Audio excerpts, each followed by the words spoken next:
नमस्कार। Hindi dictation YouTube channel पर आप सभी का स्वागत है। 53, 54 प्रतिलेखन संख्या लिखेंगे। ठीक, रेडी हो जाइए। 5 सेकंड्स में 800 वर्ड्स तक आपको टिके रहना है।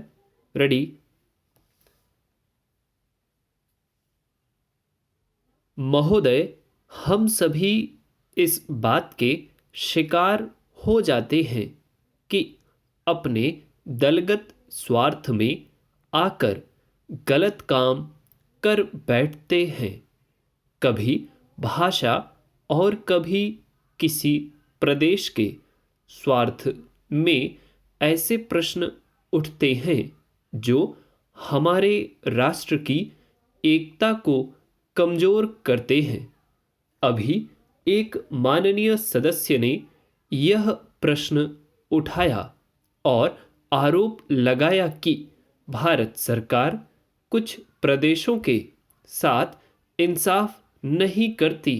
भारत सरकार कुछ प्रदेशों के प्रति पक्षपातपूर्ण नीति अपनाती है। यही मनोवृत्ति है जिसमें एक प्रदेश को दूसरे प्रदेश के विरुद्ध भड़काया जाता है, एक जाति को दूसरी जाति के विरुद्ध खड़ा किया जाता है, एक धर्म को दूसरे धर्म के विरुद्ध खड़ा किया जाता है और एक भाषा और दूसरी भाषा वालों के बीच में भड़काव पैदा करके लड़ाई पैदा की जाती है।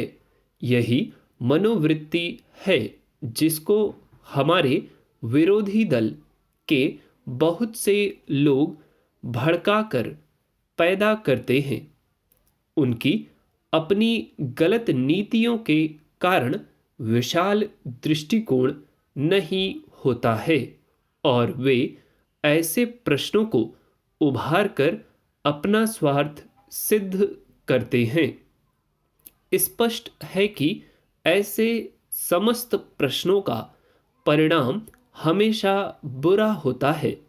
इसलिए मैं सभी राजनीतिक पार्टियों के नेताओं से अपील करना चाहूँगा कि जो प्रश्न हमारे देश के सामने हैं और जिन पर हम सबको चिंता हो रही है तथा जिनका हल निकालने की हम कोशिश करते हैं, उन तमाम प्रश्नों के उत्तर हम ठंडे दिल से विचार करें।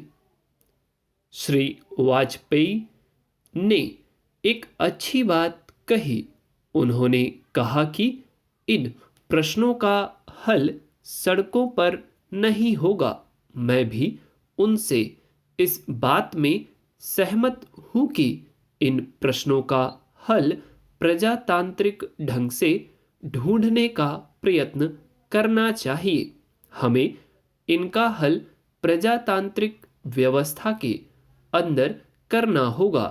सड़कों के ऊपर इन प्रश्नों का हल नहीं हो सकता है। राजस्थान के अंदर जो अकाल पड़ा हुआ है और लोग मर रहे हैं, उनकी तरफ चिंता नहीं हो रही है। अब राजस्थान में जो संकट है और इस तरह के जो दूसरे प्रश्न हैं, उन पर हम लोग एक साथ बैठकर गंभीरता से विचार करें और उनका हल तलाश करें। खाली इस तरह से आरोप लगाने से और उपदेश देने से काम नहीं चलेगा। इस देश के अंदर बंगाल में बाढ़ से जनता पीड़ित हो रही थी और उसको अनाज, कपड़ा और जीवन की रोजमर्रा की आवश्यक सामग्री भेजने की कोशिश हो रही थी।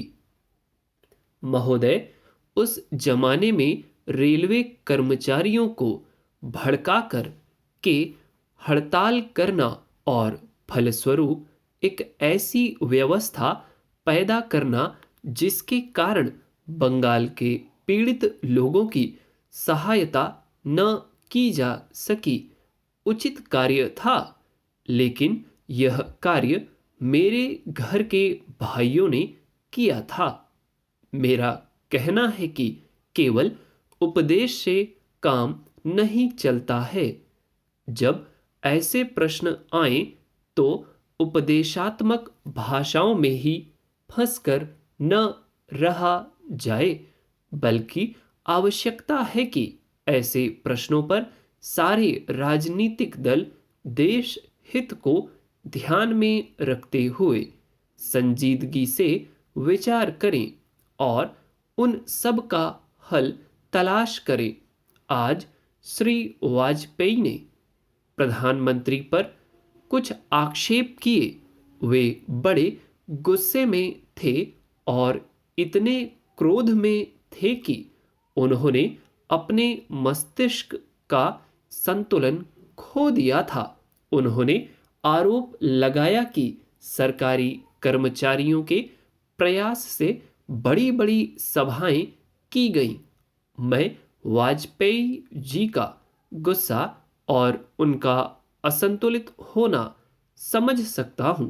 उन्होंने यह भी कहा कि प्रधानमंत्री जी ने इन चुनावों के बीच अपने भाषणों में जनमानस को ऊपर उठाने की कोशिश नहीं की, मूलभूत प्रश्नों को देश के सामने रखने की कोशिश नहीं की और आज जो राष्ट्रीय दिक्कतें और परेशानियां हैं उन पर जनता को शिक्षित करने की कोशिश नहीं की।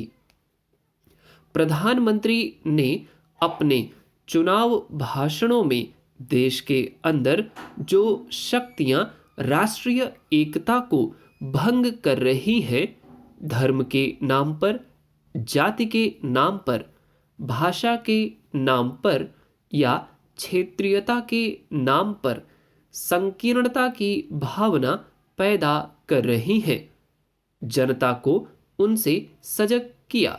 प्रधानमंत्री जी ने इस बात को अनुभव किया था कि उत्तर प्रदेश, बिहार और उत्तर भारत के समस्त हिंदी बोलने वाले इलाकों में जनसंघ संकीर्णता की भावना का प्रचार कर रहा है।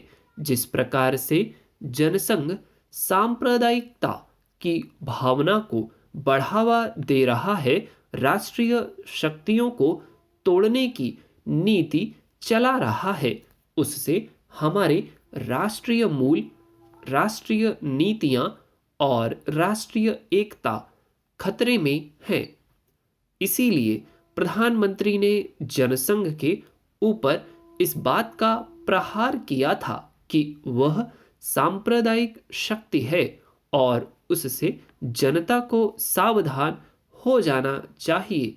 आज जो वाजपेयी जी का गुस्सा है उसको हम समझ सकते हैं। उन्होंने एक सपना देखा था, एक सुनहरा सपना, उत्तर प्रदेश में अपनी सरकार बनाने का, बिहार में अपनी पार्टी को बहुमत प्राप्त कराने का।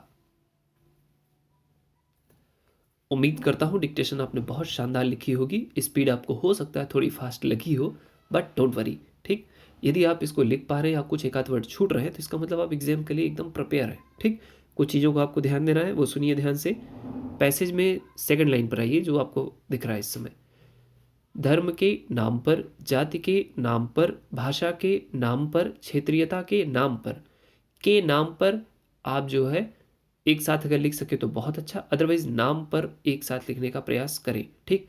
पैदा कर रही है, पैदा करते हैं, पैदा कर रहे हैं, ठीक है। इन तीन टाइप के शब्दों का आपको जो है खूब अभ्यास करना चाहिए, क्योंकि आप इनको आसानी से जोड़ सकते हैं और बोलने वाले के साथ साथ आप पहुंच सकते हैं या वेट कर सकते हैं उसका, इतनी आगे आप पहुंच पाएंगे।